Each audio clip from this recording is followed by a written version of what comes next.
Alors on le voit, hein, les échanges continuent, ne sont quasiment pas interrompus depuis l'annonce de ces accords d'Abraham entre Israël et les Émirats arabes unis. On va en avoir un autre exemple au travers, cette fois, deux femmes qui aussi symbolisent cette normalisation. Une qui est ici avec nous en studio, qui est israélienne, hein, Fiona Darmon, bonsoir. Vous êtes associée gérante au sein du Jerusalem Venture Partners, qui est un fonds d'investissement, c'est comme ça qu'on va le qualifier. Et on est en direct également depuis le Kenya avec une représentante d'Al Bashayer Investment Company, c'est une compagnie d'Abu Dhabi qui est également dans l'investissement.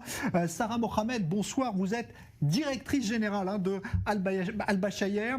Je vais vous poser les questions en anglais, vous allez répondre en anglais. J'espère que vous m'entendez bien, on va voir cela tout de suite. Qu'est-ce que vous pouvez nous dire aujourd'hui de vos relations avec Israël et Fiona Darmon? Comment vous vous êtes rencontrées toutes les deux? Racontez-nous. What could you tell us about your new relation, business relation today with Israel and especially with Fiona Darmon? How do you meet? Did you meet each other? No, we haven't met. Nous ne nous sommes pas rencontrés en fait. Je voudrais simplement faire un ajustement, préciser. Nous avons été présentés. C'est une connaissance en commun à Dubaï qui nous a présenté l'une à l'autre. Alors juste une correction, je suis l'ancienne directrice de ce fonds d'investissement. À l'heure actuelle, je suis indépendante, je suis une entrepreneuse indépendante.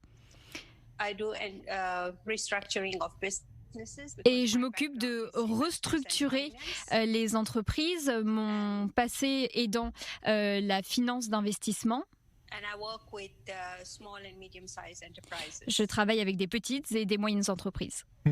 Et qu'est-ce que vous pourriez nous dire alors de vos relations avec Israël? Comment est-ce que vous voyez l'avenir des relations commerciales entre Abu Dhabi et Israël? How do you see the future now of the business relations between Emirates and Israel?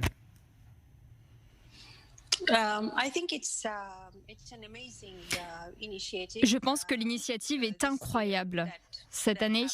Celle qui s'est passée cette année, c'est la meilleure nouvelle de 2020.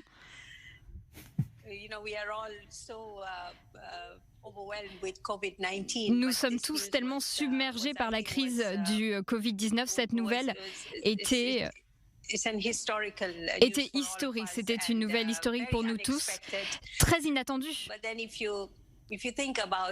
Mais si vous y pensez, le monde est devenu tellement mondialisé, on ne peut plus s'ignorer les uns les autres, nous devons travailler les uns les autres, avec les uns les autres.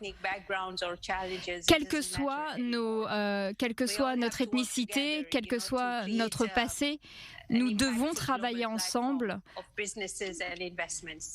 Et surtout dans le domaine de l'investissement à travers le globe. Alors, vous restez avec nous, Sarah Mohamed, vous êtes depuis le Kenya, en direct avec nous depuis Mombasa.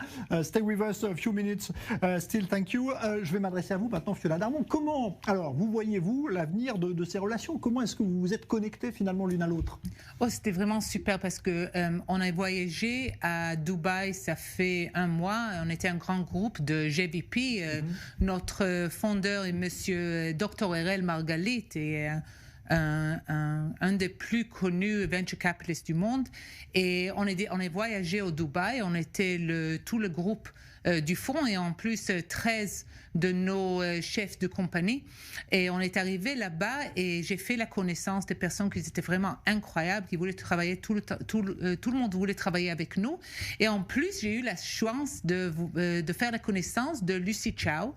Et Lucy qui a fait les mêmes études que moi à Hong Kong et avec Northwestern de Chicago. Et moi, j'étais Israël et Northwestern. On a fait la connaissance et elle a organisé plein de connexions avec des femmes, des investisseurs à Dubaï. Et une était Sarah Mohamed et aussi plein de femmes. Et depuis ce moment-là, on fait des Zooms chaque jour et on essaye de trouver comment faire des choses ensemble.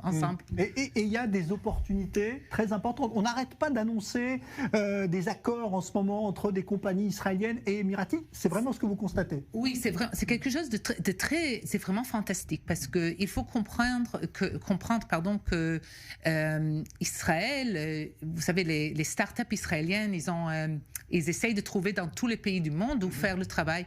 Et ils ont déjà commencé à faire du travail, des choses, des relations avec les compagnies aux Émirats. Ça fait des dizaines d'ans avec des autres groupes internationaux. Et maintenant, c'est comme ils ont élevé le curtain, je ne sais pas comment on dit ça en français, le niveau. Et tout d'un coup, on trouve que tout le monde travaille ensemble. C'est un pays qui veut travailler avec nous. Nous, on a quoi emmener dans les relations et on a aussi à quoi prendre. Et ensemble, on peut faire des choses énormes. Israël, le Startup Nation, ça a tout commencé du sable. Et là-bas aussi, c'est la même chose. C'est le Financial Center de l'endroit du Moyen-Orient. Et là-bas, on trouve des personnes qui veulent seulement, ensemble, on peut faire quelque chose de beaucoup plus grand. C'est deux mondes qui devaient se rencontrer finalement. C'est complètement. Vous savez qu'Israël, c'est 9,2 millions de personnes et là-bas, c'est 9,9.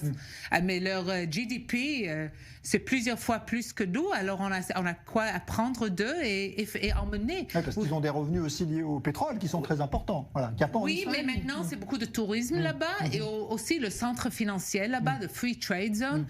Ça emmène des compagnies de tout le monde.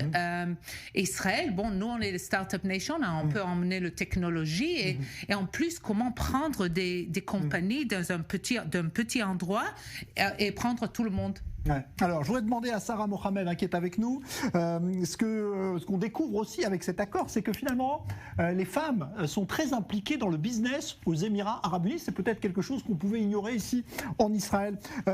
What could you tell us about the fact that women are involved, lots of women are involved in business in Emirates?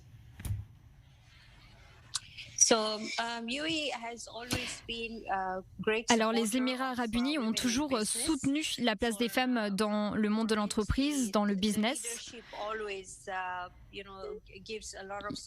Les dirigeants soutiennent les femmes aux Émirats Arabes Unis. Aujourd'hui, 40% des entrepreneurs, des dirigeants d'entreprises sont dirigés par des femmes. Il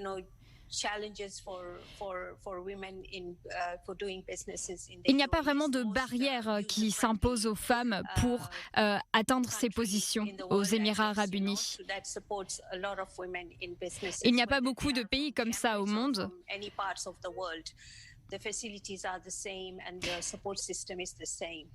Quelles que soient les femmes, d'où qu'elles viennent, le pays les soutient pour accéder à ces positions. Ben voilà, ça c'est aussi quelque chose qui vous interpelle, Fiona Darmon, de voir le rôle des femmes aux Émirats.